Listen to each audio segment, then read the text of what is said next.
Então vamos lá. Hoje a gente vai discutir o que acontece no espelho do ponto de vista de radiação.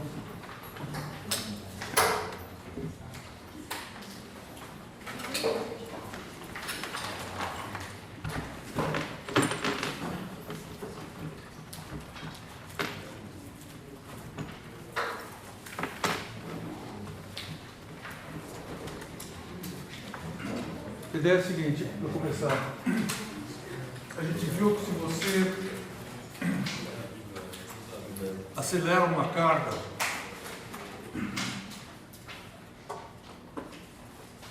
de qualquer jeito que você acelerar, por exemplo, se você tiver uma carga parada aqui, aí você der um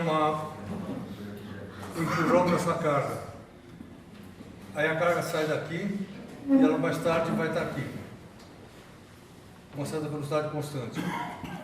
Aí o campo dessa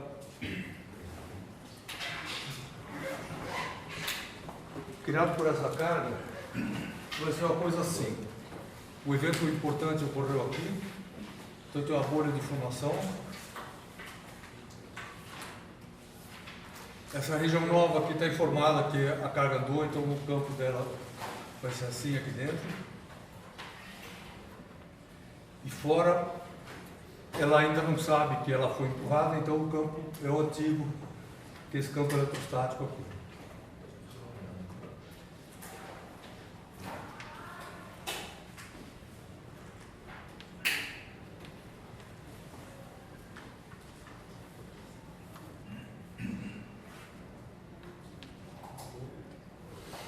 E aí a gente tem que casar as linhas, lembrando que não tem carga por aqui, então a linha tem que ser contínua, e a gente tem que casar essa linha com essa, aqui, essa com essa aqui por coincidência caiu aqui.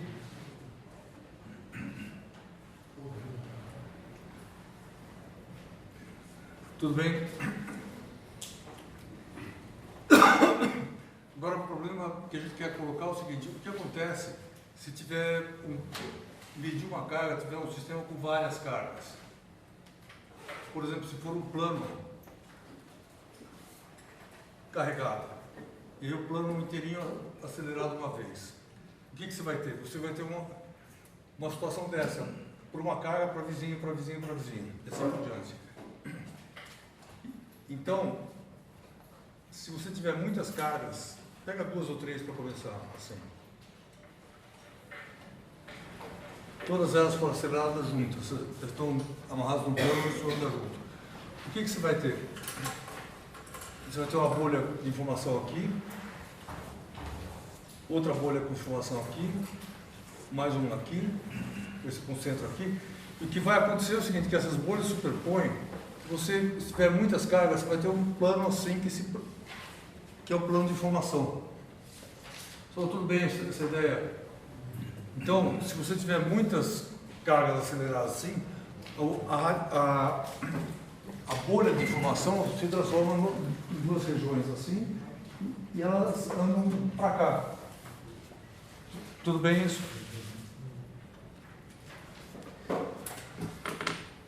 E é isso que acontece no espelho.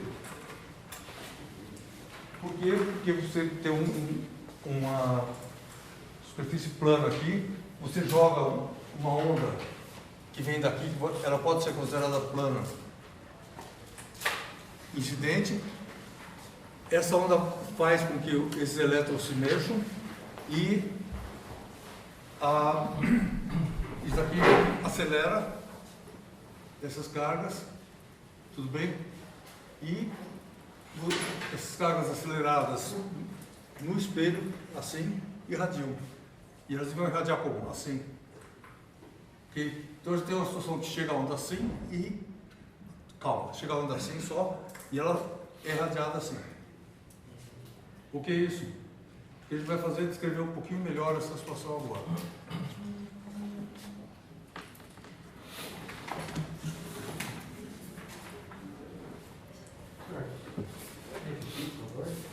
A onda chega assim, Espera um pouquinho.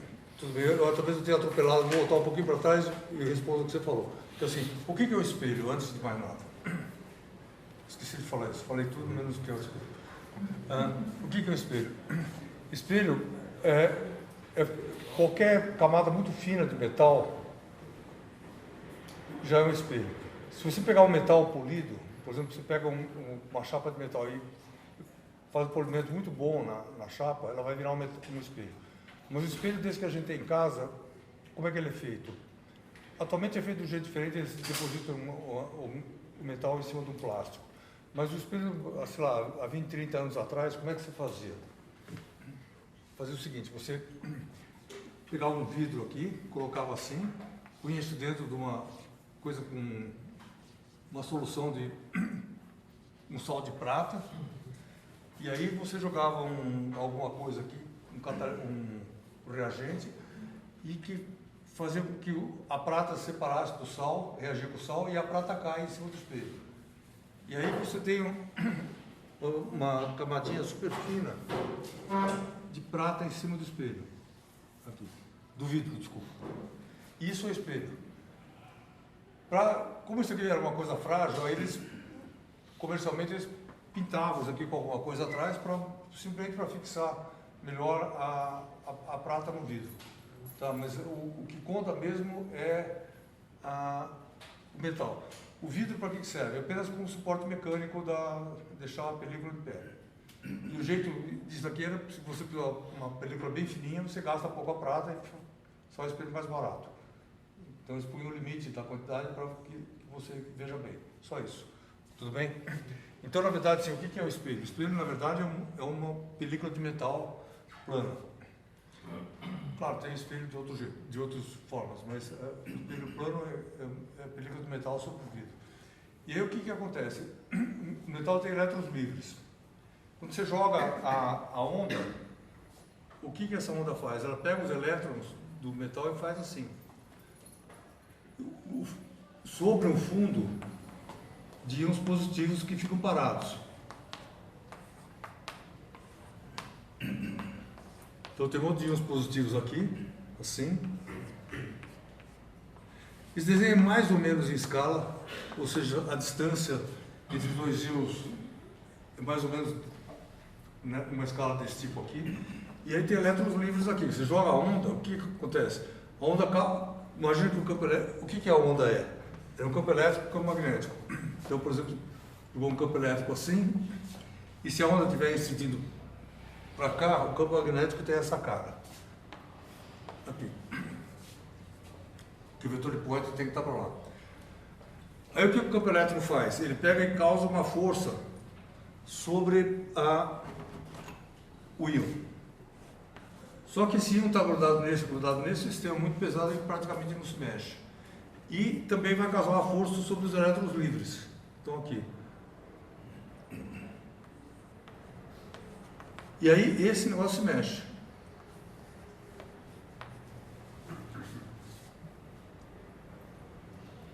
Tudo bem isso? E aí o que acontece? Como você jogou um campo elétrico que oscila, assim, esse mar de elétrons livres aqui vai oscilar também. Assim. E aí o que é? Você tem carga acelerada.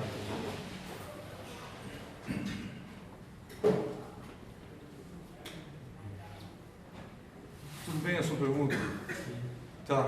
E aí, o que a gente vai descrever agora? É como que você joga o que acontece quando você joga uma onda assim, isso aqui vai mexer, que tipo de aceleração que a gente vai ter? Que cara que tem os campos desse sistema.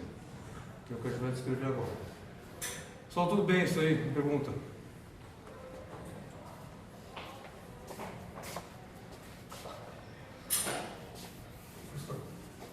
Professor, no caso então do que nós vemos refletidos do espelho é o que é emitido pela perturbação da maré.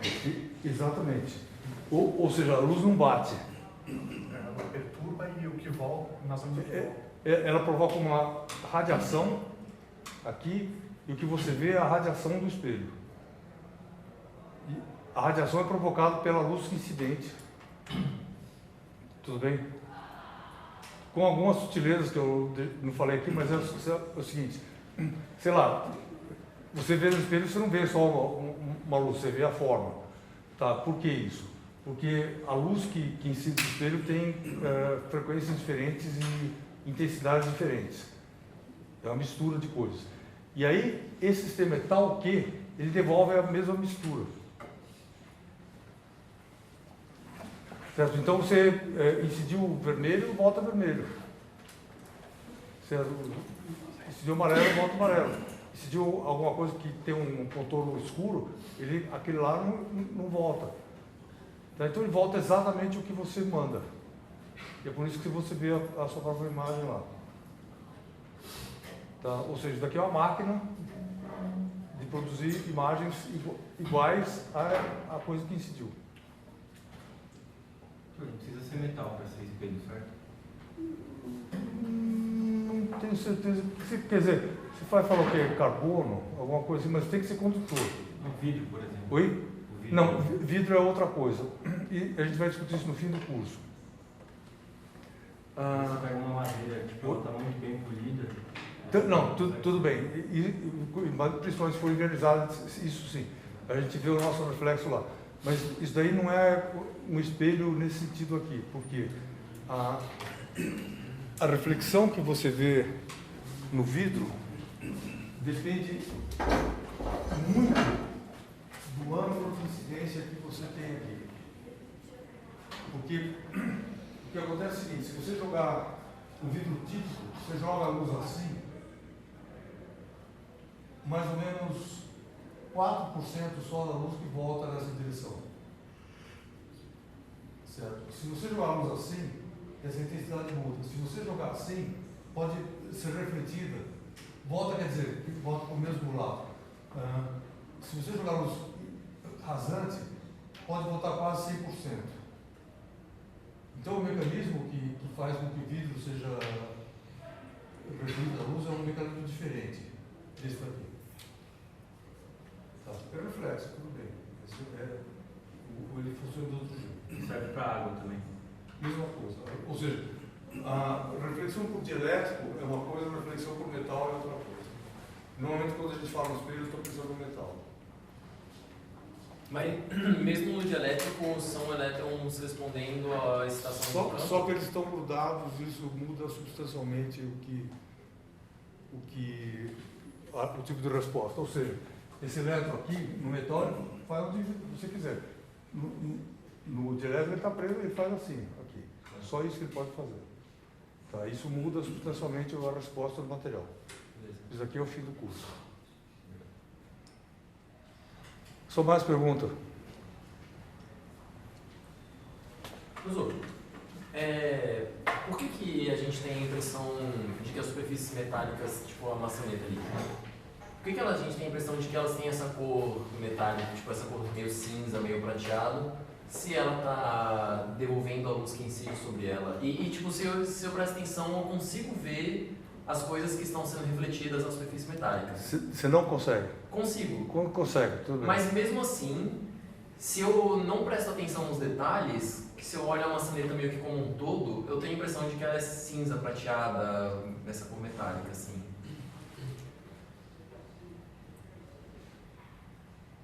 Que cor que é o espelho? É mais ou menos a pergunta que eu quero fazer. Não. Que cor que é o espelho? Cinza, mais ou menos. Tenho a impressão que sim. Tem impressão, mas de verdade, essa impressão de cinza é a impressão que a gente tem da coisa que reflete tudo. Tá? Olha o espelho da sua casa, vai ver que impressão que você tem da cor dele. Ele não tem cor, certo? Ele tem a cor do objeto, da coisa que chega. Uhum. Mas se você vai desenhar um espelho, qualquer coisa, você vai pôr um todo cinza. Tudo bem? Isso coisas cromadas, assim. Exatamente, isso é uma coisa psicológica, simplesmente. Não tem. O que é anômalo é metal colorido, tipo cobre e ouro. Porque aí tem um outro mecanismo envolvido. Ele tem um pouquinho de componente de funcionamento de elétrico também envolvido. Tá, mas, ou seja, qualquer coisa. Isso aqui mais do que cinza, eu diria que ele parece brilhante, sei lá. E isso isso daí que você está vendo é o que está refletindo. E aí a mistura das reflexões faz parecer cinza? Eu sugiro o seguinte, que já que você fez essa pergunta, você pega um objeto desse e fica olhando com muito cuidado o que você está vendo, e sem se mexer a cabeça, sem fazer assim. Olha, o que está aqui? E aí, se você vai ver, sei lá, se tem um tom escuro, por exemplo, ele pode ser alguma coisa escura que está sendo refletida aqui, certo? Faz isso. Pega qualquer coisa brilhante na sua casa. Espelho não é bom, porque ele é muito plano, mas pega um objeto desse tipo aqui e olha o reflexo. E vê o que você, de verdade o que você está vendo. Isso aí é extremamente difícil, porque esse exercício, porque se você quiser desenhar isso aqui, pintar uma maçaneta, é extremamente difícil fazer uma coisa bem feita. Muito difícil. Beleza. Porque você não consegue, você não entende o que você está vendo, simplesmente. Tá.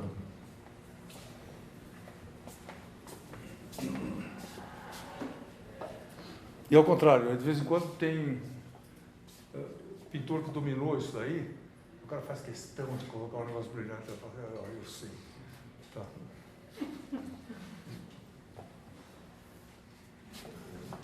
Pergunta?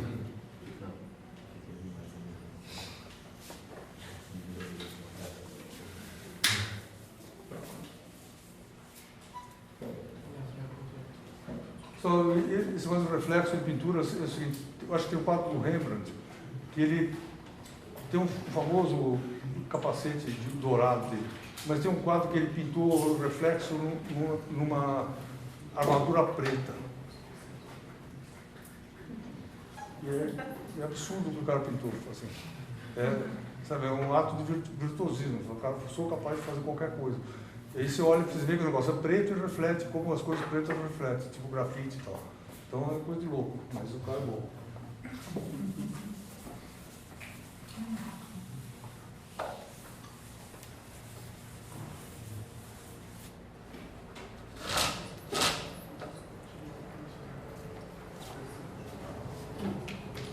Só ok, como é que a gente pensa nesse problema do espelho, então?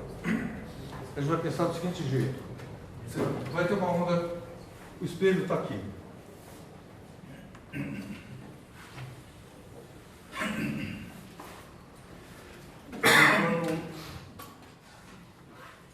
Daqui é o eixo Z, daqui é o Z igual a zero.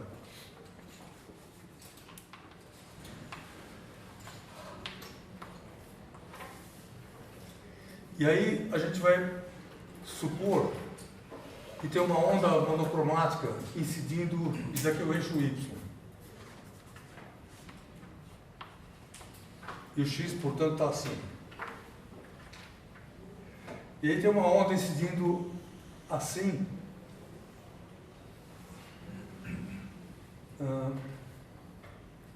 O campo elétrico dela está contido nesse plano aqui. Tem uma onda assim.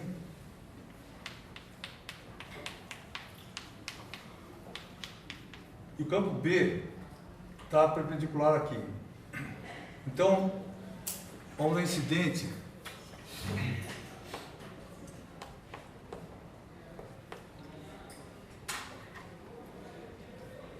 ela tem uma amplitude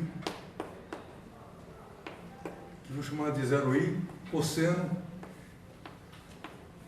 Kz mais ômega t J. Só o que é isso? Isso aqui é a marca registrada da onda que incide ao longo do eixo Z, certo? Esse mais aqui está dizendo que a onda incide contra o eixo. E isso aqui é a direção da polarização da onda. O B dessa onda, pessoal, tudo bem isso aí? Isso aqui, o que a gente tem que entender hoje é o que acontece com esses valores no campo refletido. O B incidente é a mesma amplitude dividido por C, já que B e C, B e E tem essa relação de amplitudes, cosseno também, porque elas estão em fase,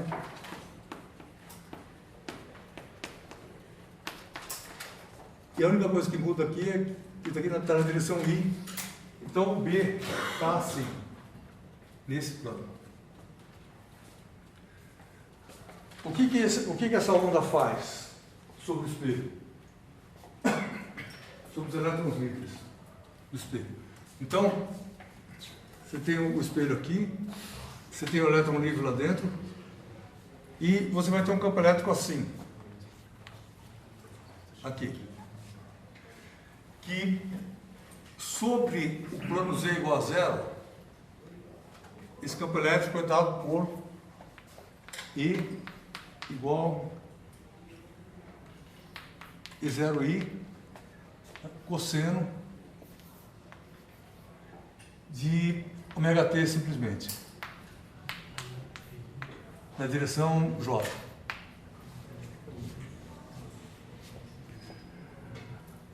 Ok, aí isso gera uma força sobre o elétron. E a força sobre um elétron só vou representar por um F minúsculo, que é igual a menos E, E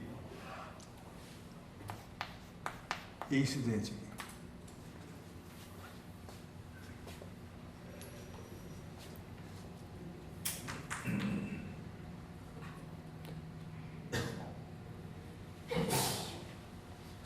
Só antes disso, eu esqueci de falar uma coisa.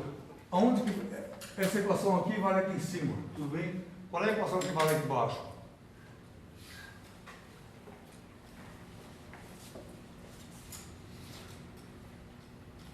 Zero. Só onde o incidente sabe que tem espelho? Não sabe, tudo bem?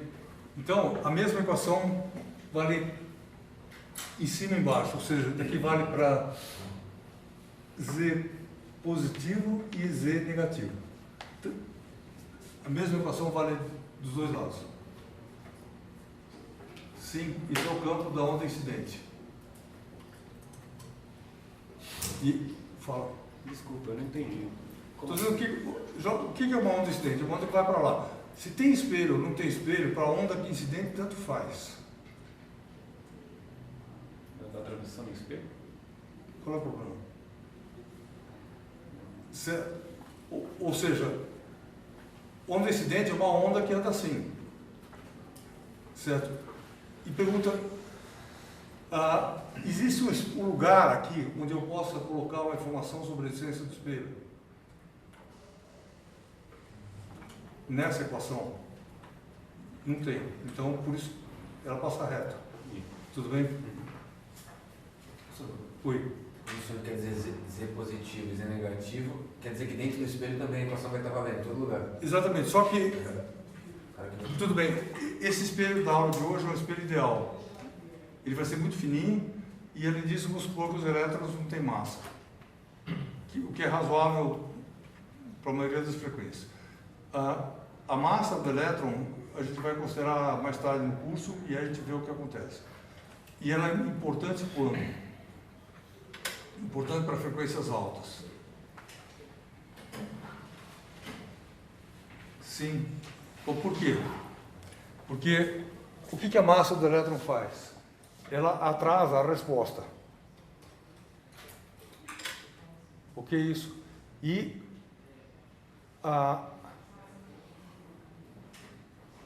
esse atraso na resposta é que vai explicar nas aulas depois da próxima prova por que raio-x entra no metal.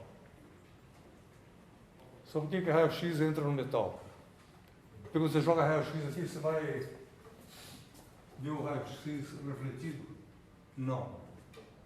O raio-x passa reto. Raio gama também. Por quê? Porque quando você joga daqui com uma frequência lenta, tipo luz, dá tempo desse negócio mexer e provocar uma radiação. Tudo bem isso? Se esse negócio...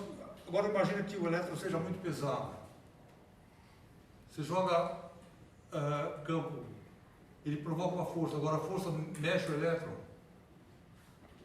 Se ele for muito pesado. Se ele não mexer, ele irradia. Se ele não irradia, você não vê. Tudo bem?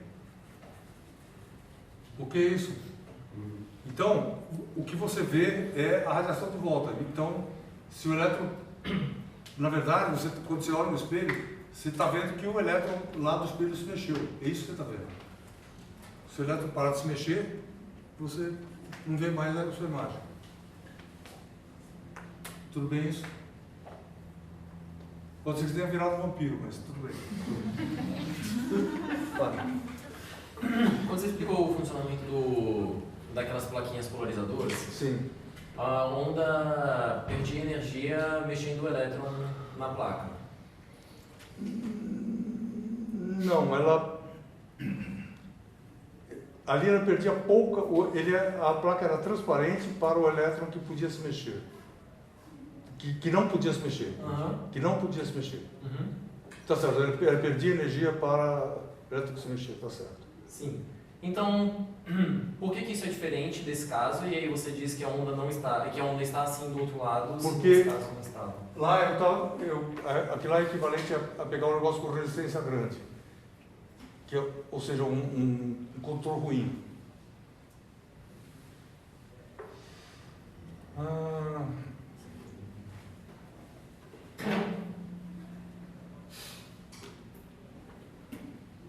Só pensa no problema seguinte, do ponto de vista de energia. Você jogou a luz aqui. O espelho esquenta ou não esquenta? Quando você joga a luz. Esquenta, mas esquenta pouco.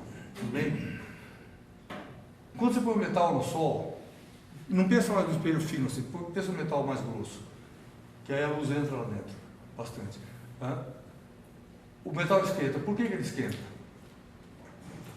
Só por efeito Joule. Sim. Ou seja, o elétron se mexe. Aqui está aqui uma corrente.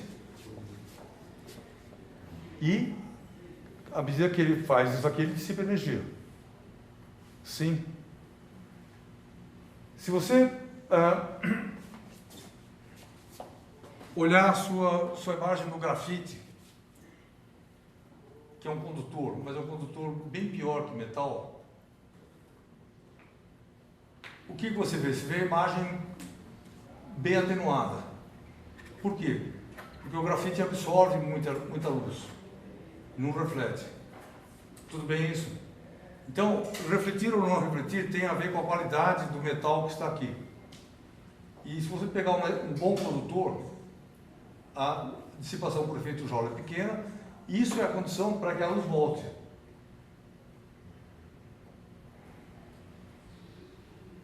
Então, sim, isso.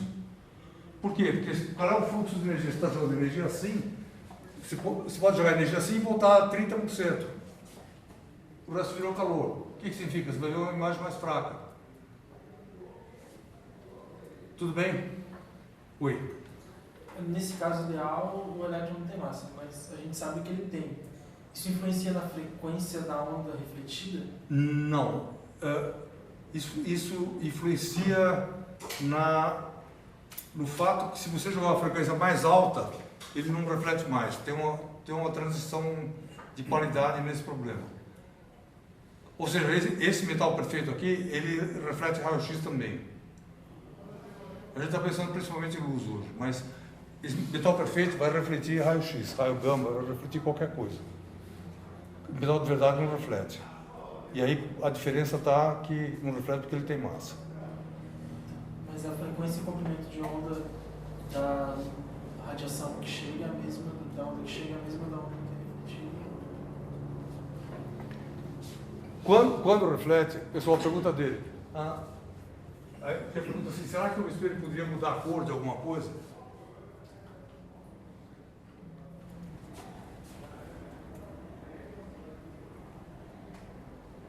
Ele pode mudar a cor? Pode. Aí, para mudar a cor, ele teria que mudar o quê? Ele teria que jogar a luz com uma frequência e voltar com outra frequência. E aí pergunta, mudar a frequência é fácil? Certo? Eu sou uma onda... Quantas vezes ele vai refletir? Você percebe? Isso aqui é uma coisa contável. Então é difícil eu transformar 3 batidas em 2. Não tem jeito, certo? Então a frequência sempre se mantém nesses negócios aqui. E aí, como você está no mesmo meio, o comprimento de onda é igual. Tudo bem isso aí? Ou não? Mas agora tem uma possibilidade de eu posso mudar a frequência. Como? Se esse espelho estiver vindo para cá, ou seja, você jogou tênis de mesa? Já. Tá. Você recebe uma bola lenta, você quer devolver uma bola rápida, o que você faz? Uma bola devagar. Você quer devolver... Oi? Eu antecipo. Você dá um tapa mais forte, tudo bem? Ao contrário, você recebe uma bola rápida, quer devolver lento, o que você faz?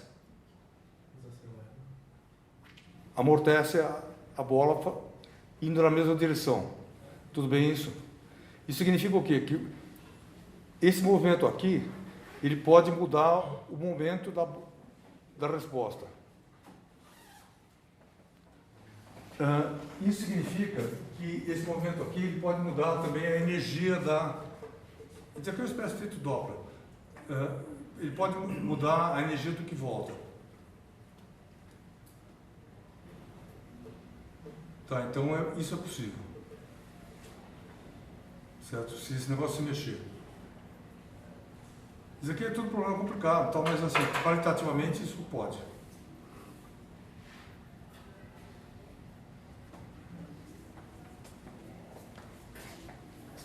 E metais como ouro e cobre que... Oi? E metais como ouro e cobre que refletem, mas segue uma cor. Eles refletem, mas... Não, mas tem cor, porque eles têm uma componente que parece de elétrica. A gente vai falar isso mais tarde. Professor, desculpa, eu não entendi. Tive a impressão de que você não terminou, na verdade, a explicação de por que isso é diferente do polarizador. Não, eu estou falando o seguinte, polarizador, o que é? Qual que é o problema? O problema é que tem um efeito de absorção importante. Ou seja, se puder haver uma corrente, qual que é a ideia do polarizador? Mesma coisa com uma grade de jardim. Assim. Se você jogar um campo elétrico assim, você não consegue provocar a corrente. Tá? Porque isso aqui vai provocar um movimento assim. Se você jogar um campo elétrico assim, você provoca uma corrente grande aqui.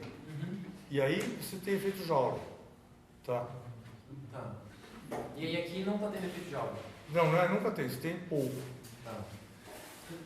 E para entender isso daí, de novo, na parte do final do curso, a gente tem um modelo que chama modelo de Drude, e você tem os botões matemáticos lá, e você aumenta a resistência, não sei o que, você vê o que acontece com tudo. Isso daqui é um modelo falso, porque estou jogando fora a massa, vou jogar fora a resistência também, só para entender a radiação. Tá. Beleza. Só mais perguntas? Uma pergunta assim, Oi. qualitativa, não sei se tanto. Por exemplo, pensando no, vamos dizer, no sistema de elétrons como aqueles osciladores que tem uma dissipação, uma resistência, Tá. eu não, mesmo assim eu não consigo pensar em mudar a frequência, não muda, né? Não. Para mudar a amplitude, Exatamente. essas coisas. Mudar a frequência é extremamente difícil.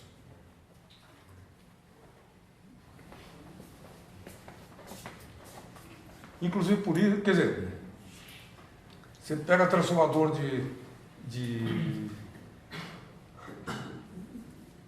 elétrico, é muito duro você mudar a frequência de alguma coisa. Você precisa de circuitos complicados lá.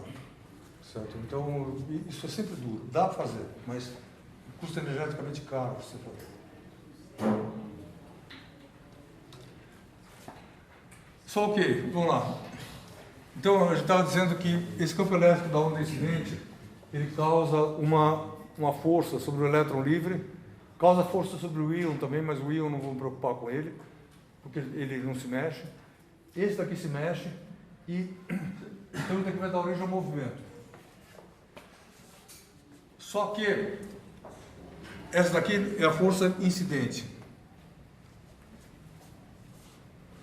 Vai ter uma outra força no problema, que é a força devida ao campo que irradia. Isso aí só vai ficar claro no fim. Daqui é um problema circular. Eu vou falar isso, vai ficar pendurado assim. No fim a gente pacifica isso. Mas aqui existe uma outra força também, que é a força do campo que irradia, que provoca a radiação. Ou seja, esse campo que sai daqui, ele também provoca força sobre o elétron.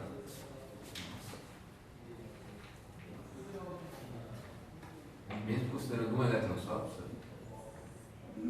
Não, isso aqui a gente vai pensar coletivamente todos eles fazendo isso. Mas pergunta, por que só o seguinte, como que a onda incidente fornece energia para a onda refletida?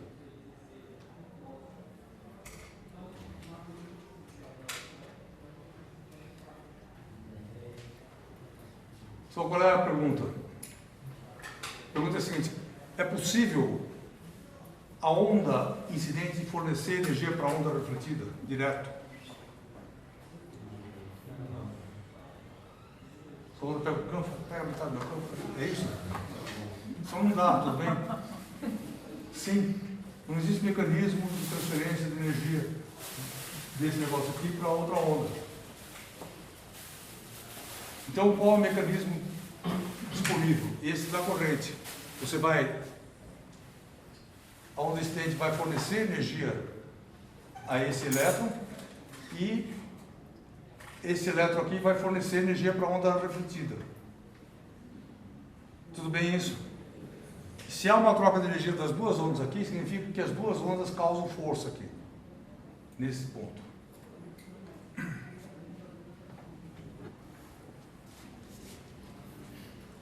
O que é isso?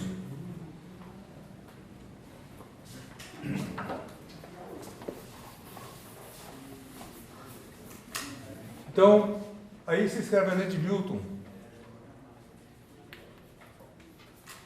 para um elétron.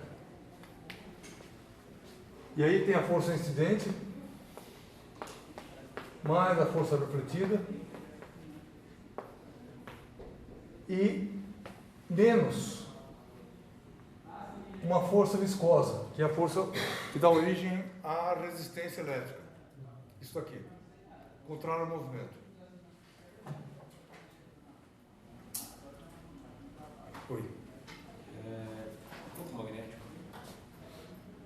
A força que ele causa é pequeníssima, porque a intensidade dele é V E sobre C e a velocidade é pequena.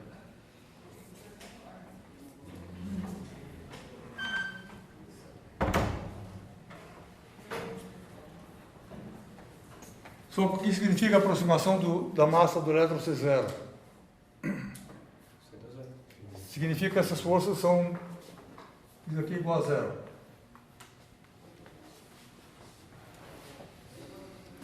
Tudo bem isso? E além disso, vamos fazer uma outra hipótese do metal perfeito, que B é muito pequeno. Então, o que a gente tem nesse problema é a seguinte coisa, que F1 mais FR, que eles têm sinais opostos, é levemente maior que zero. Força incidente ganha um pouquinho da refletida e tem um pouquinho de efeito associado à velocidade. Tudo bem isso?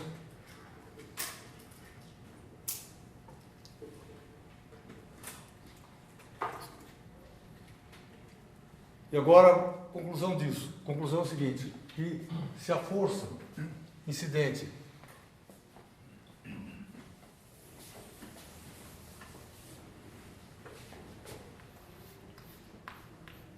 é menos E 0I cosseno de ômega t J, então V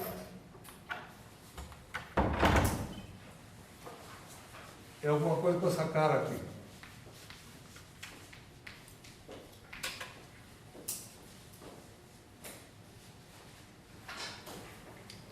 Agora volta tudo para trás. Vou falar tudo de novo. Esse problema é difícil, porque a gente faz muitas aproximações. Qual que é a ideia? A ideia é a seguinte.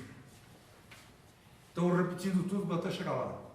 Vou jogar uma onda no metal perfeito. Metal perfeito é um metal que o elétron não tem massa e ele tem pouquíssima resistência. E essa força vai ser uma força desse jeito aqui, que faz o elétron oscilar. Aqui. Sim. E o que eu estou querendo argumentar aqui é o seguinte: se você pegar um elétron sem massa e com pouca atenuação, a velocidade do elétron é antiparalela ao campo, é paralela à força.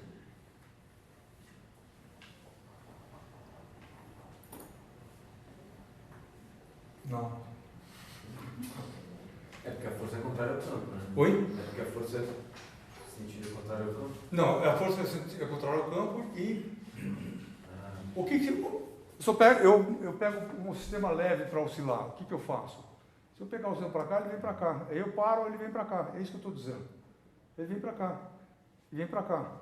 Sim? Ou seja, a velocidade é diretamente proporcional à força. Ela é paralela à força. Se esse negócio tiver massa, o que muda? Eu faço uma força para cá, mas o negócio tem inércia, a força vai. Tudo bem isso? Se tiver inércia, o movimento corre atrás da força. Ele não é sempre igual à força. Tudo bem isso?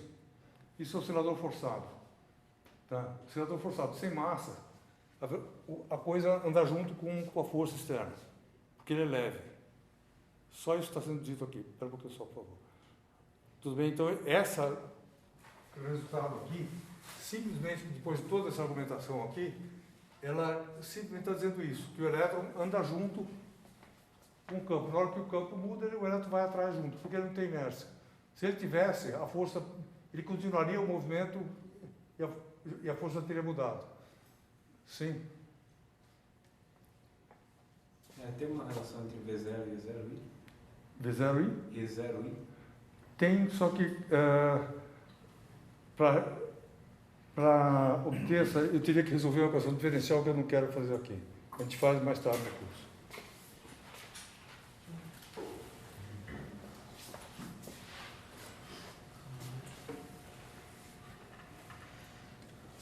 Ok.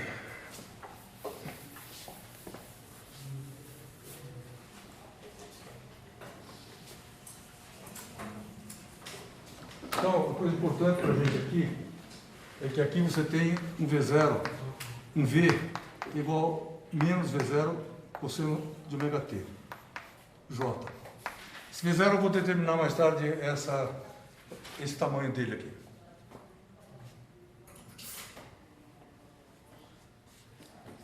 Só então, depois de tudo isso aqui, pergunta sobre a seguinte questão: tudo bem que o elétron anda junto com a força, sem atraso? Anda junto, tipo, sempre em fase, né? Oi? Eles vão estar em fase sempre, é isso? Ele está totalmente em fase com a força. Porque a massa tão pequena que sempre é o... Exatamente, Com a mesma ele não defasa. E com a mesma amplitude. Não, a amplitude, você não consegue traduzir a amplitude de campo e a amplitude de velocidade diretamente. Tem que fazer uma conta. Isso aqui é uma coisa que espaço-tempo, aqui é outra unidade, não dá nem para transferir a velocidade, a amplitude daqui para cá. A única coisa que estou tentando transferir é esse pedaço aqui. Se a força vai para lá, a velocidade também é o contrário. Ao campo. Só isso. A amplitude eu não posso falar nada. Porque eu preciso resolver a equação para a posição para falar na amplitude. Aqui olhando a onda refletida, eu vou conseguir dizer se a amplitude foi igual. A amplitude da onda, não da amplitude do movimento do elétron. E é isso que a gente vai ter que fazer agora, transformar o movimento do elétron em onda.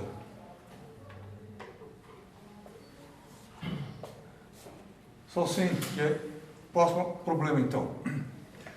E como é que eu transformo um movimento de elétron em onda? Se você olhar o plano que oscila de cima, ou seja, isso aqui, essa coisa verde aqui na minha mão, é um monte de elétrons que fazem assim, ó. Todos eles. Certo? Vai para lá e para cá. E o que importa é que com essa frequência aqui, e em fase, com a força totalmente fora de fase com o campo. Aí o que eu quero calcular é o campo magnético criado por esse objeto aqui. Como é que eu faço isso?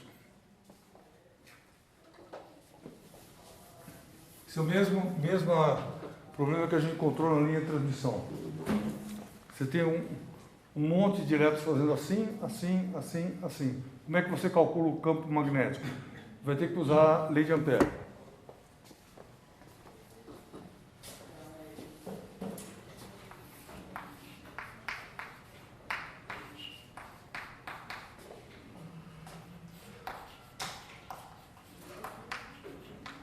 E que fura, vou ter que pegar um caminho, uma superfície apoiada no caminho e vejo qual é a corrente que fura aquela superfície. Só que superfície que eu pego? Como isso aqui é infinito, eu vou pegar uma superfície assim, ó. Isso aqui é um plano infinito, uma superfície que, olhar de lado é assim, ó. Ela entra por aqui, dá uma volta assim, dá uma volta assim. Se você olhar isso aqui do lado de cá, isso aqui parece uma rede de ping-pong, assim, ó. Tudo bem? Não?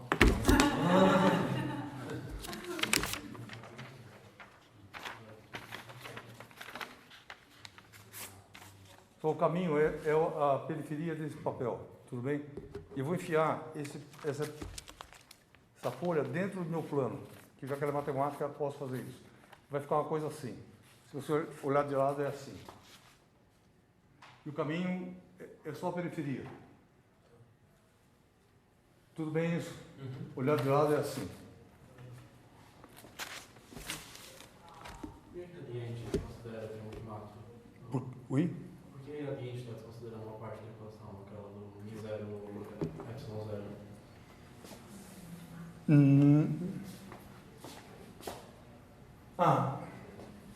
Que aqui eu vou pegar só um caminho extremamente próximo do campo. Só pergunta dele, por que eu não peguei o pedaço da corrente de deslocamento lá? Deveria ter pego, certo? Em geral. Mas aqui eu vou pegar um caminho extremamente próximo e a parte mais importante é a corrente. O campo elétrico que fura esse pedaço, esse caminho aqui é desprezível. Ok. Então, se você olhar de cima, aquela folha de papel, você vai ver uma coisa assim. Isso que eu estou desenhando é o caminho assim, e eu estou desenhando só esse pedaço aqui, que você está vendo de cima. Tudo bem? E aí, quando o plano desliza, ele passa por baixo desse negócio aqui.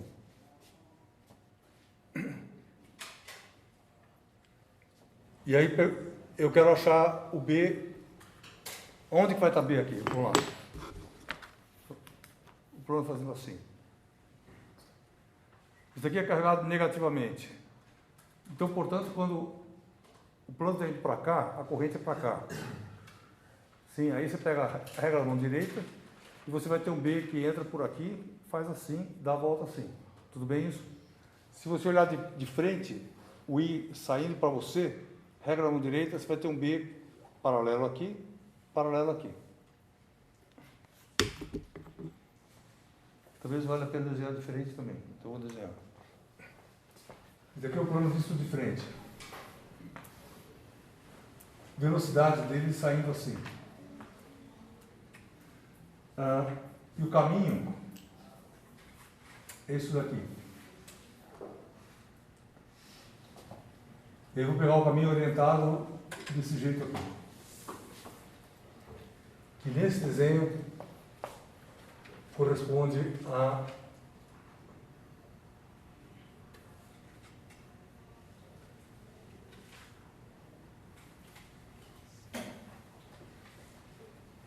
bom, orienta assim, tudo bem. Orienta assim.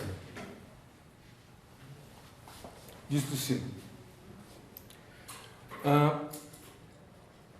Quando o plano anda, tem uma corrente aqui embaixo, que fura esse plano aqui.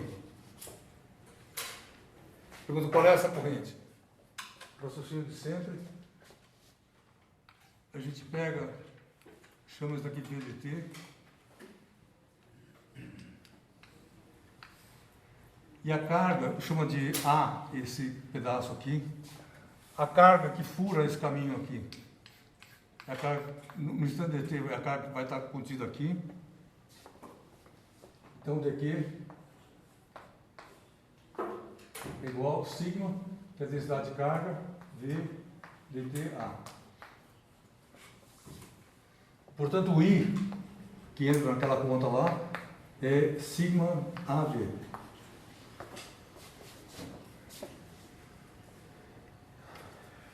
Se eu pensar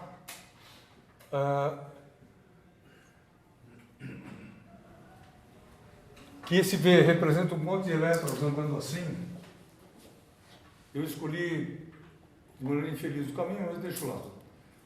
Por quê? Porque B é ponto contrário àquele caminho. Mas tanto faz.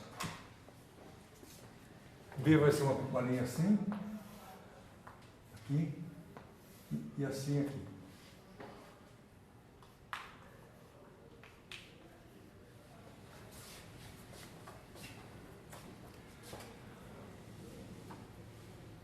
Ok, então você vai escrever, vai aparecer um sinal menos aqui, menos B vezes 2A, que é B vezes esse A aqui, vezes esse, que o sinal menos é porque o sinal está trocado, igual a μ0 sigma AV. Não tem menos aí também? Não, ele sai naturalmente do V ser negativo aqui.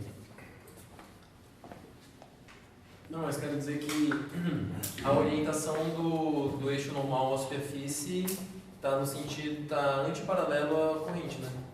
Sim, sim, tem menos aqui, tá certo.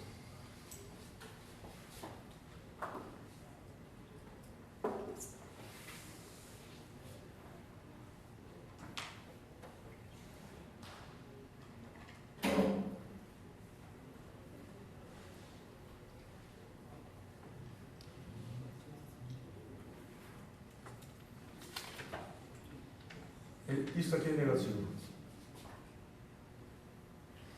Ok, a gente tem que ver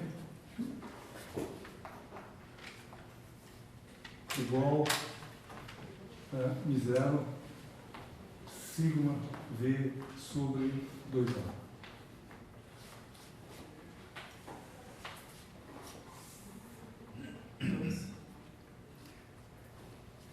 E o tamanho dele, tudo bem?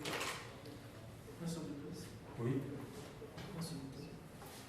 Sobre... O A. Não é A. Eu vou cancelar. Professor, o menos μ0 sigma V, esse menos é por causa do sigma negativo? Não, porque essa corrente aqui é a corrente, eu não escrevi essa relação proporcional à velocidade aqui, tem...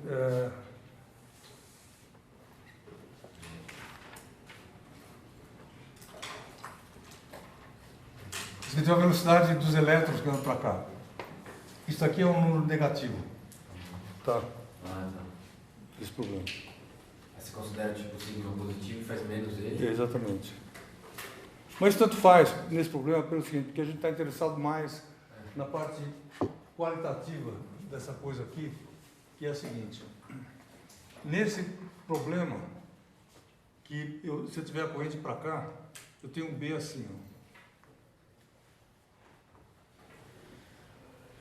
Espera um pouquinho só. Só faz o desenho direito. Com as convenções de sinal. Suponha que você tem um instante onde E é assim. I. Nesse instante, V é assim.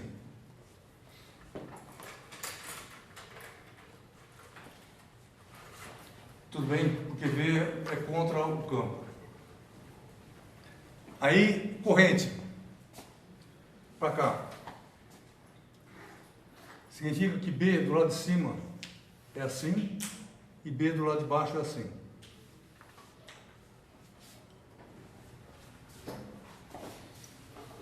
Tudo bem isso? Ou seja,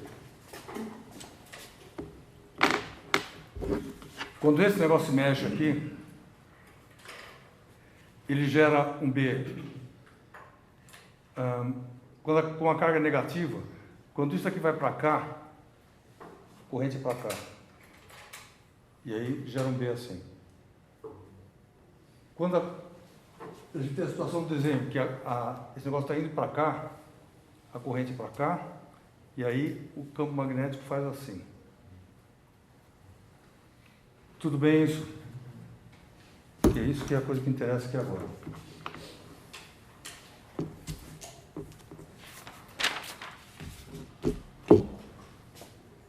Então, aí o que eu sei? Eu sei o seguinte.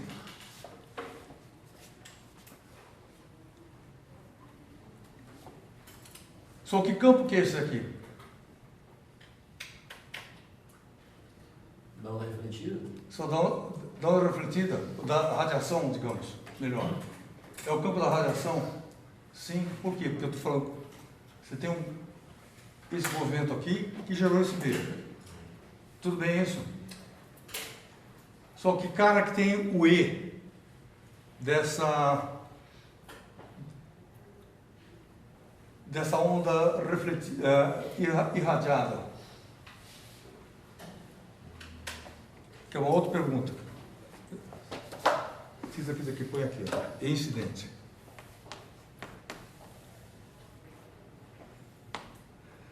Esse aqui é o B.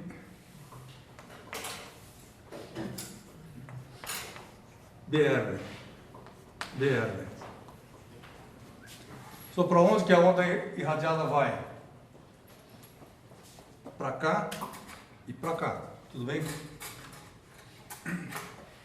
Então, se ela vai para cima, aqui, qual é a direção de E? Aqui. Do E irradiado. Então, tem uma E tal que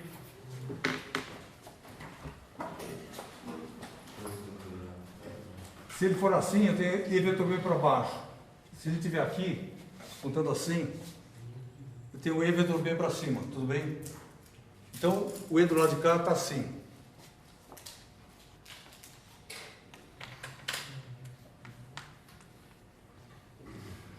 Esse daqui, assim. Opa. B.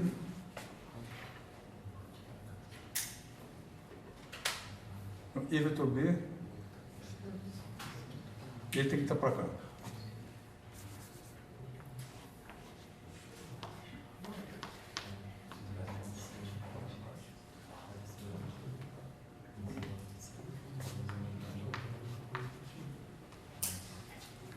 Só antes de ir para frente, vou conferir isso aqui.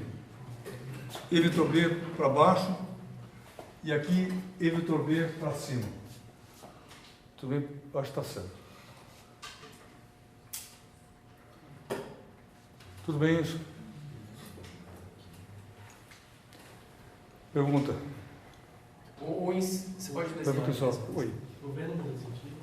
Oi? O V não muda. Não, isso daqui é paralelo nessa situação aqui. Como o B depende de V, se o V muda de sentido, o B também muda e tudo muda. Tá? E esse desenho aqui se refere à situação em que V está vindo para cá. Só para a gente calibrar, não, senão fica louco. Mas, então você escolhe, fixa um e faz em relação àquele. O sentido do incidente, você pode desenhar certinho? Eu vou desenhar tudo daqui a pouco. Tá.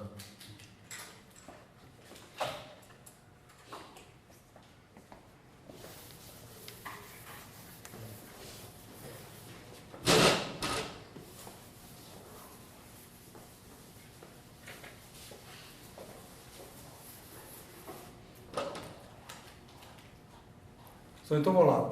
Eu vou escrever agora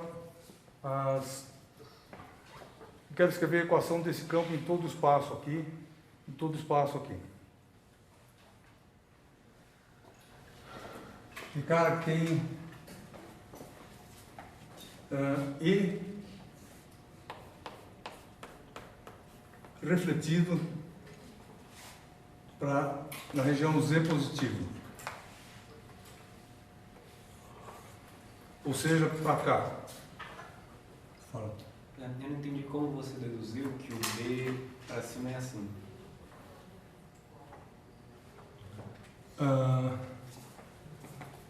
Se a corrente de elétrons nessa situação está para cá, tem que dar uma corrente para cá, e a regra mão direita dá o B para cá. Verdade.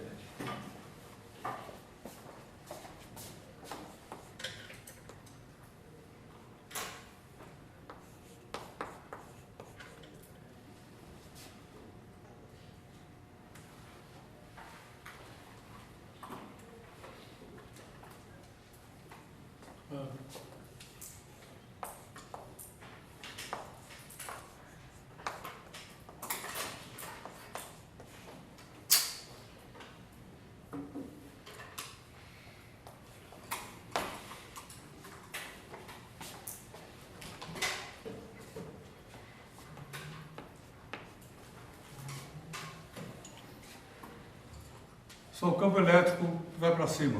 Ele tem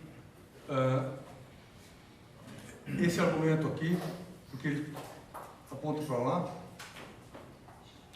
Tem o sinal menos que vem do desenho. O B é igual E0 R sobre C, que sempre E e B são relacionados pela velocidade da luz, cosseno KZ menos ômega T, e aí I. Isso tirei da figura.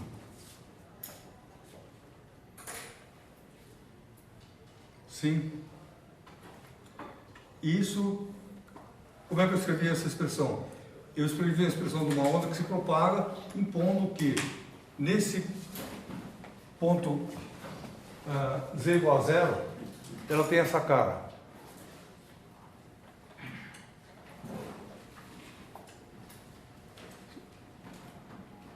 Então, tudo bem isso aqui que eu fiz.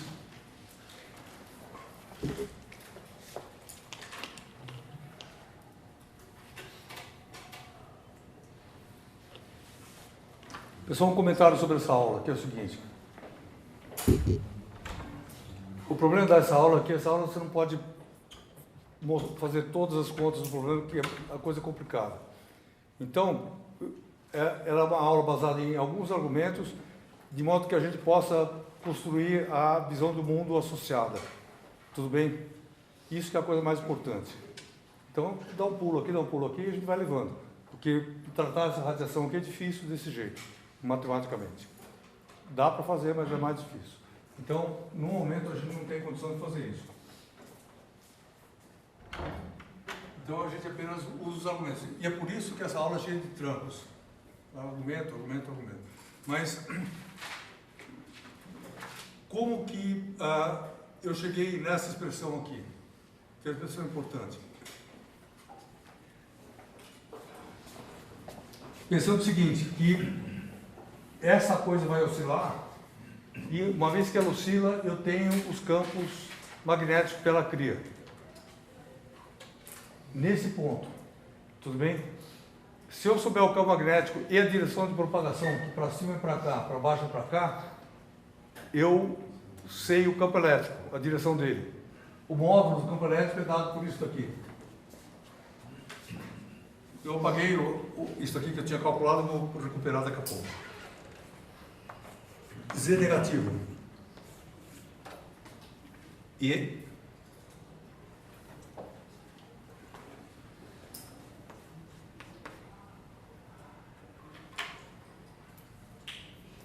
R igual a mesma coisa menos E0R. O que mais, né?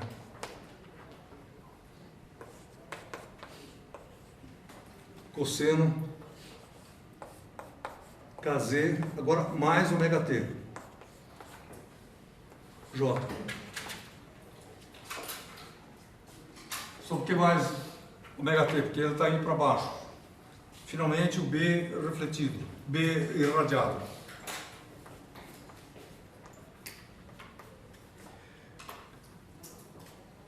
Aqui também é menos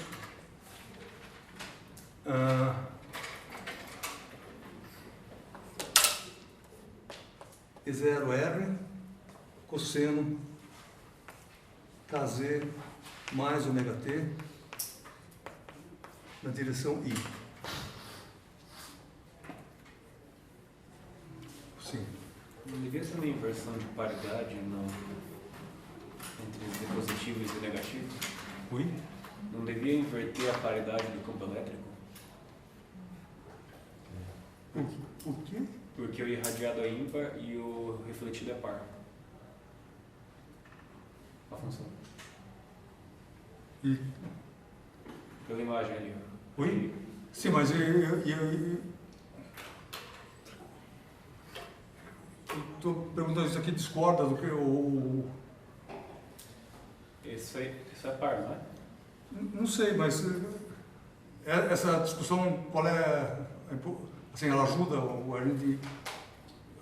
Eu não estou entendendo se você está dizendo que daqui pode estar eventualmente errado, ou é porque o desenho está... Se eu pegar o desenho está errado. Acho que isso aí é só o sentido no eixo, né? Oi? Esse é só a direção do eixo, o sentido dele. Né? Não, então... A direção do campo no eixo. Fala, isso daqui com isso daqui, bate, tudo bem? Isso daqui, esses argumentos estão corretos. E aí eu acho que o campo elétrico também bate com o desenho. Então, Ah, não. Já vi. Eu me enganei por causa daquele desenho do de trás, que está um centro. Ou está um porcento desviado. Besteira. só o B eu tinha calculado ali embaixo, era M0 I sobre M0 sigma V sobre 2, né? Isso daqui é isso daqui. Opa, tem um C aqui.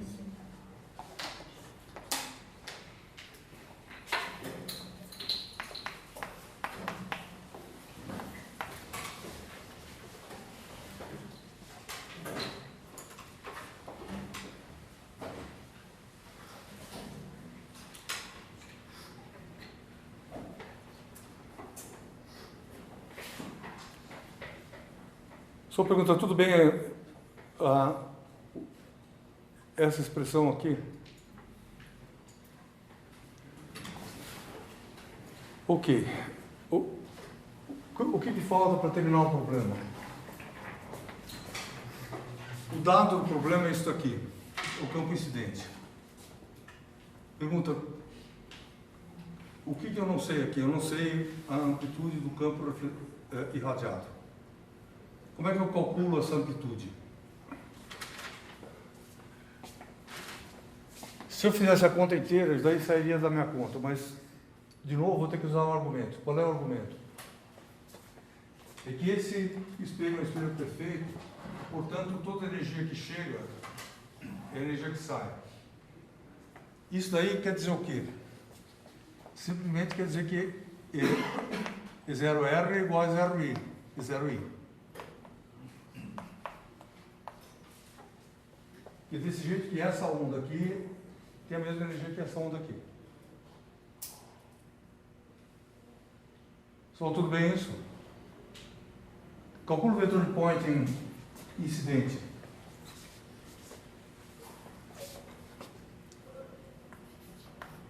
S incidente igual E, I, vetor, BI, sub zero. S, irradiado. Mesma coisa.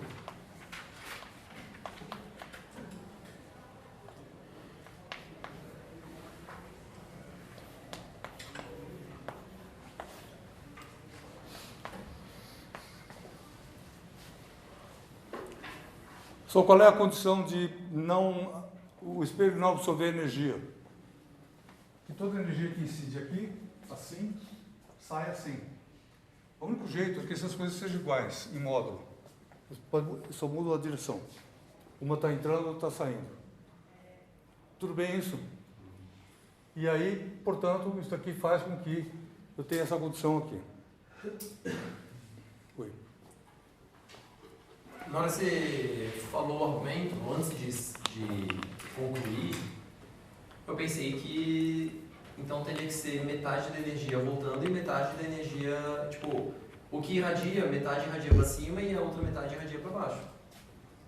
Não entendi por que... Porque do jeito que você escreveu aí na lousa, pra mim tá parecendo que ele recebe uma energia de cima, aí ele devolve a mesma energia para cima e devolve a mesma para baixo também. Antes de ir para frente, não é isso o espelho empírico? Você olha no espelho, você não vê isso? Vê que a energia é a mesma. Que a energia é a mesma. Sim, sim. Tudo bem? Então, e aonde que... Deixa eu ir um pouquinho para frente e vai ficar claro o que a gente tem que fazer. Tá. Que é o seguinte. Só na frente do espelho, então, o que você tem? Você tem uma onda cujo campo elétrico é contrário a esse daqui, ou seja,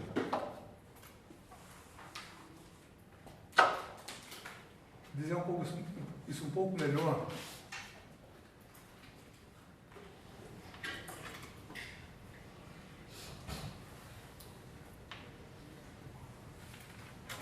Isso aqui é onda incidente elétrica.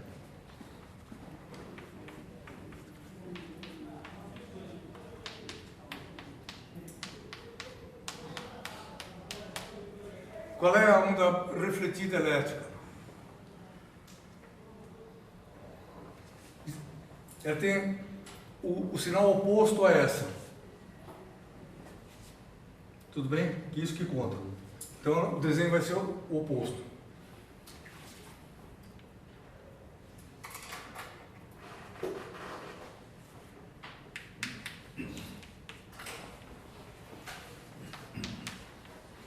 Se eu conceder esse desenho é difícil de ser feito, mas de qualquer jeito a ideia é essa. Daqui é exatamente o oposto a isso. Tudo bem? Para o campo elétrico, para o campo magnético, isso aqui é igual a isso. O campo magnético aqui, nessa configuração, ele está apontando para dentro, aqui, e nessa configuração do desenho ele está apontando para fora, para dentro também. Do lado de cá. Então, esse campo aqui é igual a esse campo aqui, quando as amplitudes são iguais. Tudo bem isso? Só que o que acontece do lado de trás? Esse campo aqui é exatamente esse daqui com sinal menos. Esse daqui é exatamente esse daqui com sinal menos. Tudo bem? Resultado. Soma, zero.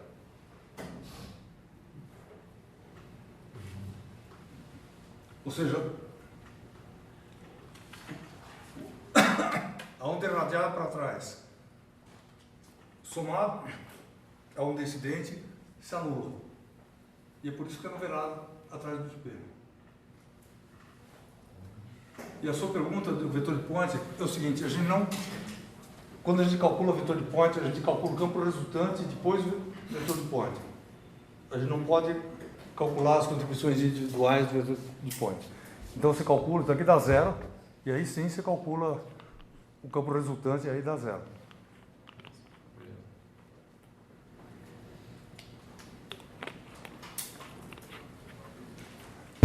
Fala. Eu entendi como você descobriu aquela relação do E0R ser igual a E0I. Em amplitude. Essa daqui, isso com isso? Não, ali. E0R igual a E0I. Ah, isso daqui? É, amplitude. Falando o seguinte, que a energia que chega é a energia que sai. E usando os vetores de Poynting.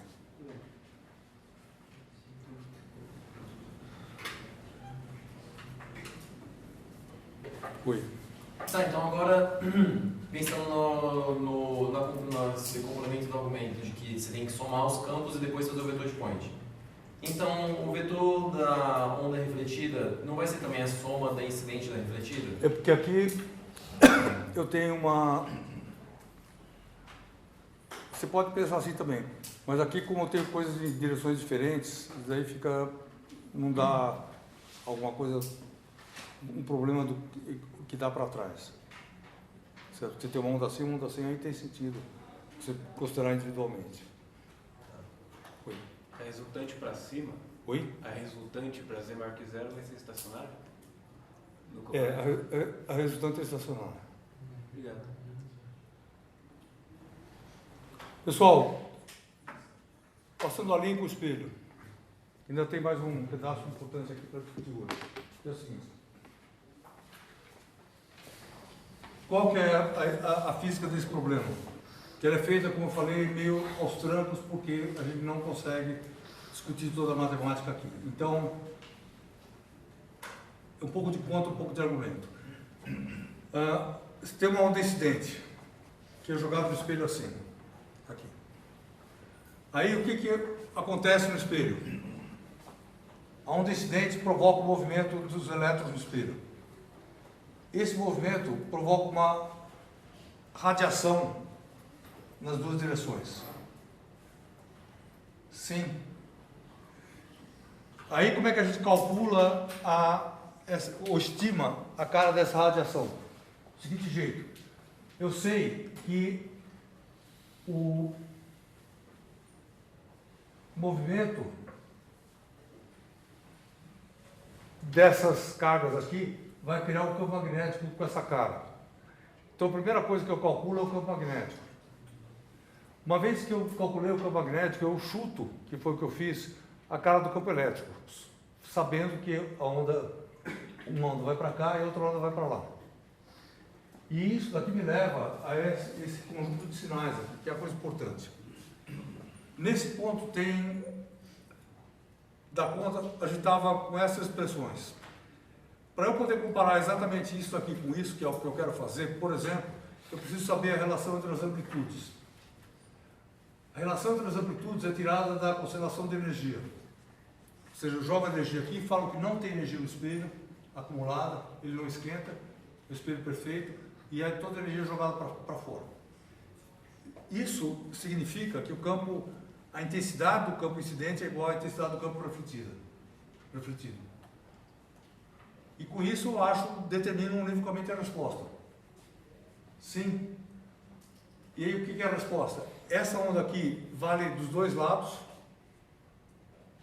E essa onda aqui vale diferentemente de cada lado. Sim. Só ela é tal, claro, que se você virar o espelho assim, a física continua igual. Tudo bem? O que vai para cima e para baixo, daqui funciona perfeitamente assim. Então você jogou duas ondas que estão saindo assim. Aí você soma atrás do espelho, você tem uma região escura sem luz, e aqui você tem a luz voltando.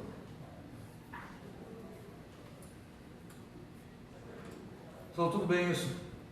Pergunta. E a luz volta exatamente igual ela veio. Você vê que as características da onda são exatamente iguais, mesmo ômega, mesmo K. E aí a sua pergunta que fez antes, se você jogar uma cor, jogar uma soma de cores, a soma volta do jeito que ela veio.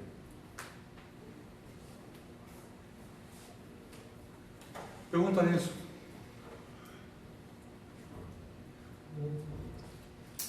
Ok, então o importante é o seguinte, luz não bate no espelho. Ok, isso, ela provoca um fenômeno de radiação e o que a gente vê é isso daí, esse fenômeno mais complexo. Sua pergunta é isso.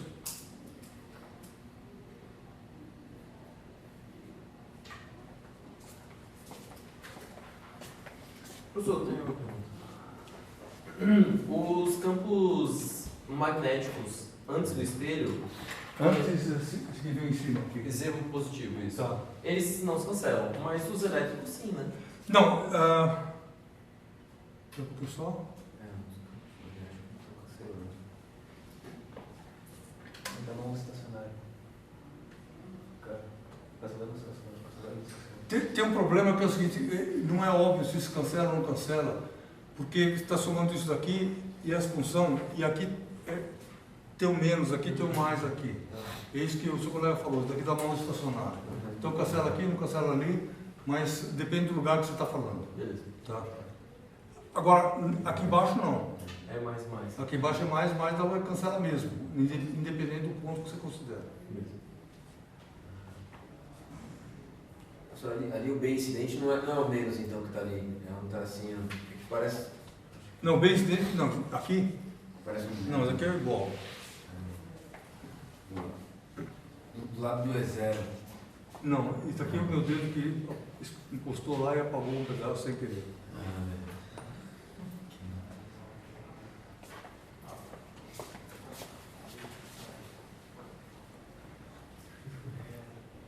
Só assim isso. Próxima atração.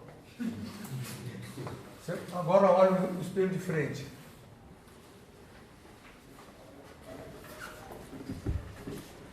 Pergunta, e aí você olha onde incidido assim.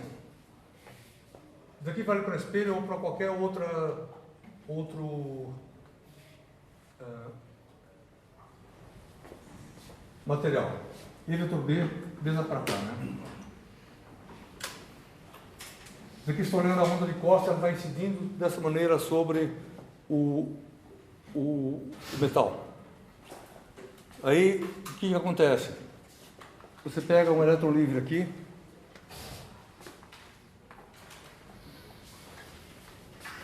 e você vai ter uma força elétrica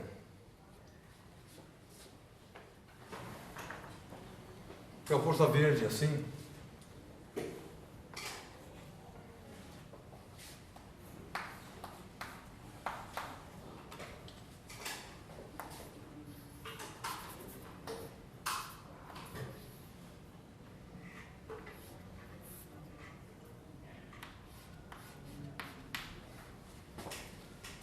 Só aí esse elétron não tem massa. O que ele vai fazer sob a ação dessa força? Vai se mover nessa direção. Tudo bem isso? Então essa força, ela dá para o elétron uma velocidade assim.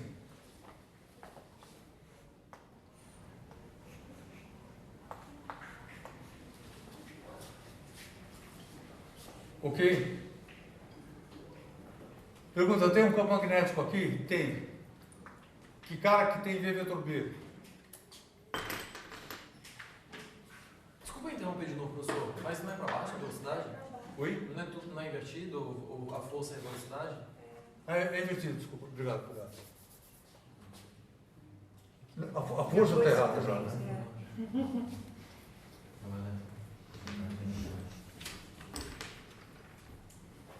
Força para baixo, velocidade para baixo.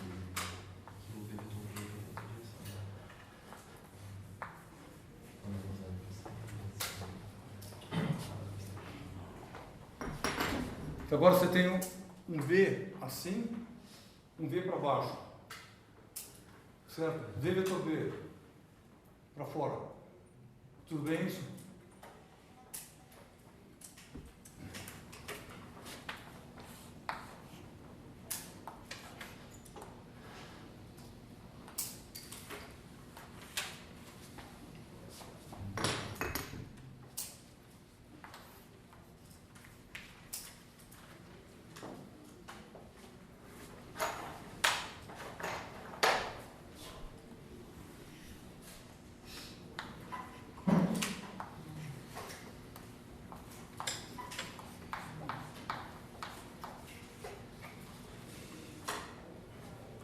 Tudo bem? Daqui para fora. só a força de Lorentz sobre esse elétron para dentro.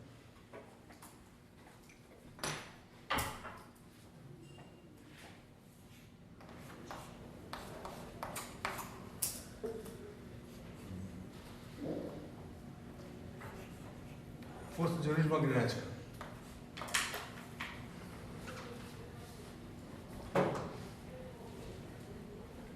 Só o que é isso aí? Pergunta nessa conclusão.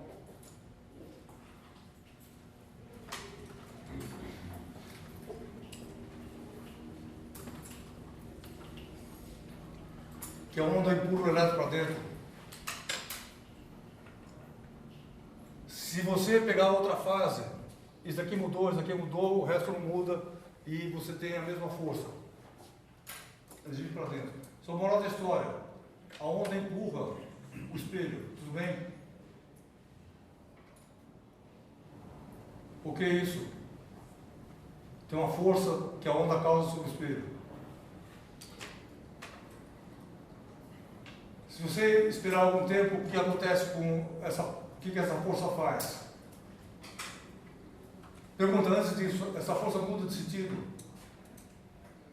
Ela pode ser zero de vez em quando, ela pulsa. Força, força, força, força, mas sempre empurrando. Moral da história, a onda empurra o espelho. Sim? Só o espelho ganha momento com isso. Ele não está sendo empurrado. Tá. Da onde que vem o momento?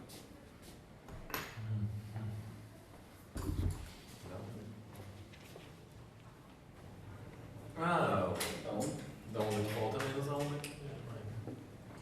Pessoal, tudo bem, a única coisa que sobra você falar nessa hora é falar que a onda tem momento. Tudo bem isso? Só a onda tem massa? Não tem. Tudo isso para aquela ideia do momento se conservar, né? Pois é, quando você pega a onda, o momento se conserva e o que o eletromagnetismo ensinou para a física é que você tem um momento e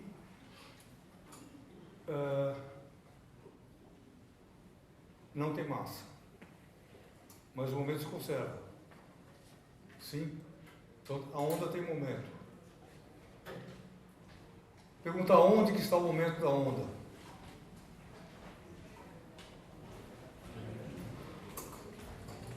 Na energia dela? Pois é, está na energia. E aí, se você olhar essa expressão aqui do Newton, fala que P igual a mv.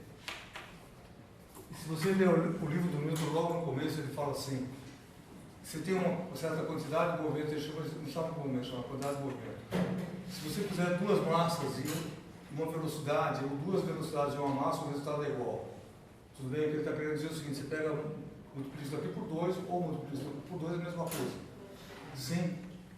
Só o momento é um jogo entre o que e o que? Entre velocidade e o que é isso aqui?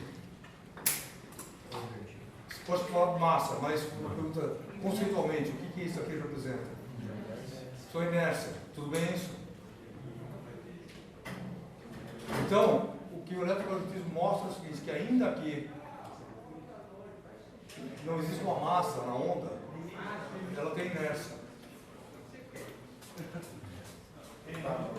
Sim, é uma coisa que a gente já viu na radiação. Quando bate.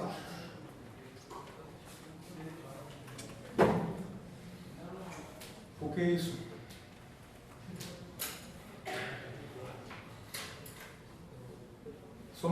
Tudo bem isso? Professor, mas pensar no momento da onda, tudo bem. Agora, pensar na inércia da onda já parece abstrato, assim. Pois é, e se você pensar nesse aqui também é muito abstrato, a gente está acostumado com isso aqui.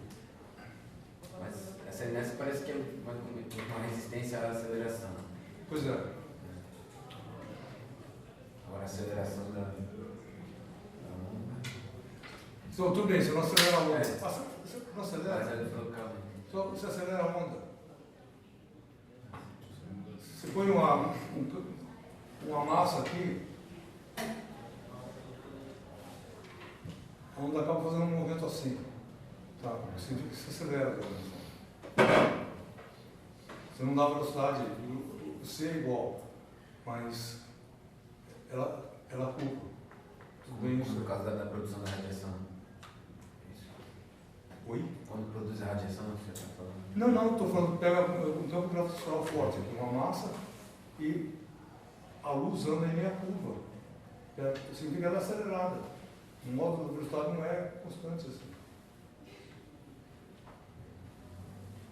Tudo bem isso? Ou seja, a gravitação está, a gravidade de algum jeito, na imagem do Einstein, do Newton, principalmente a massa está agindo sobre a luz. Que ela age sobre a energia. O Einstein arrumou tudo isso na relatividade geral. Porque é o módulo da velocidade da luz não vai mudar, mas A direção é científica. Então, tudo bem isso aqui? Pergunta.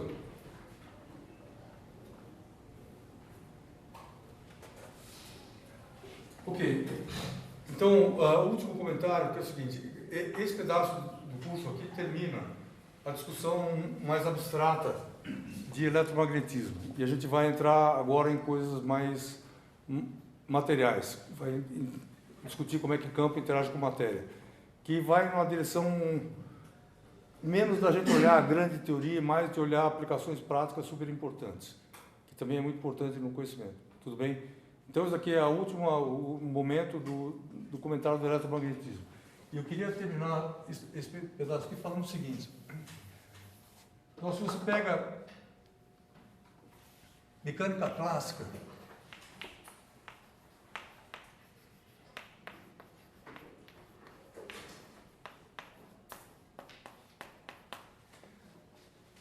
isso é muito importante estudar mecânica clássica, porque mecânica clássica é uma coisa que ensina a gente o que é física, a gente vai aprendendo o que é física através dela, e quando a gente está preparado para dar outros passos nessas direções, a gente já entendeu bastante física para fazer isso. Só que precisa tomar cuidado, mecânica clássica é uma disciplina que nunca existiu historicamente. Só nunca houve gente que praticou mecânica clássica. Ou seja, a mecânica clássica é uma invenção didática absurdamente importante, certo? Mas ela não é, que nem se fala em música clássica, que você vai localizar um compositor no século 1800 alguma coisa, 1700 alguma coisa. Tudo bem isso? Mecânica clássica não é assim. Por quê? Porque ela é uma junção de coisas feitas desde 1600 até 1880, mais ou menos. A ideia de energia potencial é meio dessa época aqui. Você fala que energia potencial da pedra é igual a MV2, que se dá aula para os seus alunos isso daí. Tudo isso daqui é de 1800 e quase 1900. Tá? Impulso é um conceito super velho, super novo, desculpa, bem nessa época aqui. Ninguém falava impulso na mecânica. Então, se você for olhar os vários ingredientes que são organizados num curso de mecânica, para a gente aprender física, eles são ingredientes tirados de tempos muito diferentes. Certo? O que significa que o Newton, ele nunca estudou mecânica clássica, nunca praticou isso. Tudo bem isso. E moral da história é o seguinte, na hora que alguns físicos que estavam indo nessa linha aqui, estavam fechando a mecânica, nisso que a gente conhece mecânica clássica, em 1850 até 1900, o eletromagnetismo estava correndo em paralelo. E estava quebrando esses conceitos. Tudo bem isso? Então, isso aqui é muito importante. E para a gente estudar é muito importante. Por quê? Porque isso ressalta a ideia de teoria. Você tem uma teoria que é uma coisa autoconsistente, você estuda isso aqui, que é uma teoria autoconsistente, aqui é outra teoria autoconsistente, e assim por diante. Vai levando desse jeito. Mas, historicamente, a gente precisa tomar cuidado com a história. Tudo bem? Ou seja, historicamente não houve um grande período de que as pessoas estudaram, fizeram física clássica. Você vai lá na FAPESP de 1800, o cara vai, estou fazendo física clássica, não tinha isso. A física clássica não existiu, ele foi invenção do... Você olhou para o passado e falou, aquilo lá chamava física clássica. Tudo bem? Ok. E aí, o que historicamente aconteceu, que esse grupo que estudava mecânica, ele conseguiu solidificar um monte de conceitos super importantes. Mas eles foram apropriados pelo pessoal do eletromagnetismo e a física nova nasceu daqui. Relatividade, tudo nasceu do eletromagnetismo. Tá, sim. Oi. Mas no eletromagnetismo eles utilizavam conceitos da mecânica, não? Claro, não, claro. Ninguém é purista fala, não, eu sou eletromagnético, não mexo com mecânica. Mas o que eu quero dizer é o seguinte, as pessoas tratavam muito com tudo que podia tratar. Mas, inclusive a gente vai ver mais tarde, daqui 2, 3 semanas, o tal do modelo de Drude, que é uma mistura de eletromagnetismo com mecânica clássica, que explica muito bem várias coisas. Então, é uma mistura mesmo, as pessoas misturavam. Mas o que eu estou dizendo assim, a teoria desse negócio, eu diria, é um uso oportunista que se fazia aqui. Agora, a ideia é que isso daqui é uma teoria que de alguma forma tinha uma independência, isso aqui nunca houve muito. Mecânica sim, mas mecânica clássica não. Tudo bem? Então, eu estou apenas chamando a atenção, cuidado com o nome. A gente não pode se iludir com... Isso aqui pode dar uma conotação histórica a essa coisa aqui. Isso aqui é uma coisa que a gente pode chamar de setor didático. Na hora de organizar os cursos no mundo inteiro, assim, não é só o Brasil, você pega certos assuntos e coloca numa gaveta que você chama de mecânica clássica. Tá? Mas o que vem tá nessa gaveta não é um produto histórico. Produto de rearranjo de várias coisas. Tudo bem? Só mais pergunta? Oi. O Faraday de que é também? 1831 foi quando ele formulou a lei dele. Ele, em 1850, por aí.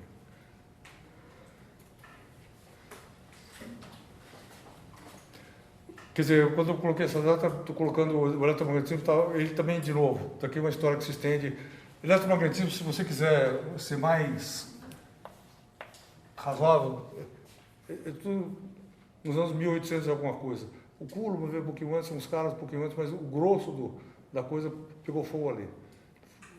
A física é feita nos anos 1800 e alguma coisa, tudo, o eletromagnetismo, praticamente tudo aconteceu lá. E aí aqui tem relatividade mecânica quântica. Daqui mais tarde, daqui antes. Isso aqui é meio contíguo. Assim, esse aqui teve por 20 anos por aí. 10, 20 anos, depende só.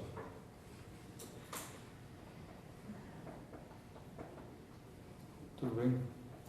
E hoje você está aí, então boa sorte. Só mais pergunta? Última pergunta, assim, tem a ver com isso daí. Eu estava outro dia lendo, ele falava assim, tem a tendência de a gente achar que, por exemplo, o campo elétrico, o campo magnético é o que é uma entidade física, real, e não a energia que está associada. Aí ele até fala que no texto do Marx e tal, isso não é bem claro, que ele deixa ambíguo, mas tem alguma ideia se é o campo? Que é...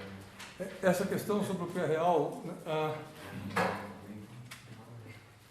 É o seguinte, nesse curso, a gente enfatiza esse lado, a realidade do campo elétrico. Não quer dizer que ela seja a melhor opção possível. Para o passado e para o futuro. Para o passado, certamente não é, porque havia... Energia, aí é bem 1850. Então, a ideia de falar energia do campo é uma coisa que só surgiu meio na metade desse desenho aqui. Tá.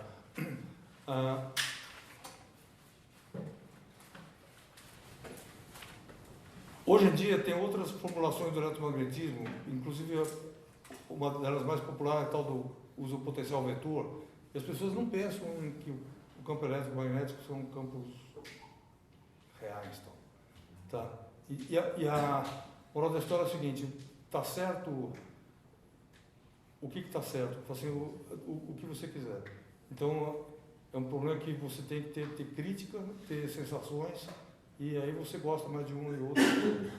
E aí, evidentemente, respeitar as outras também, porque elas também correm paralelo. Não tem ninguém vai poder falar que uma é melhor que a outra. Você que gosta de mais... Como você pode gostar de sorvete de chocolate, não de limão? É uma questão que... Certo? Você nunca vai conseguir provar para alguém que um é melhor que o outro. E não existe a possibilidade de uma se consagrar ou estar mais certa que a outra? Depende da época. Hoje, por exemplo, o potencial vetor é mais popular porque ele é matematicamente mais favorável à física que se faz. Fica mais fácil você pensar em potencial vetor do que em campo elétrico magnético. A matemática fica mais simples, tudo isso. E tem um problema parecido com força e energia.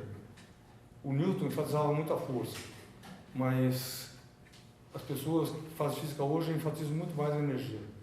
E nunca ouvi falar uma física de partículas, que depois que eu trabalho lá, o cara fala qual é a força entre duas partículas. A palavra nunca apareceu no seminário, nunca se fala isso. E por quê? Né? Porque a gente prefere pensar esse problema em termos de energia, que é mais favorável ao tratamento matemático do problema. E aí, se eu quiser calcular a força, eu sou capaz de fazer isso, só que eu não quero, porque é meio considerado perda de tempo, porque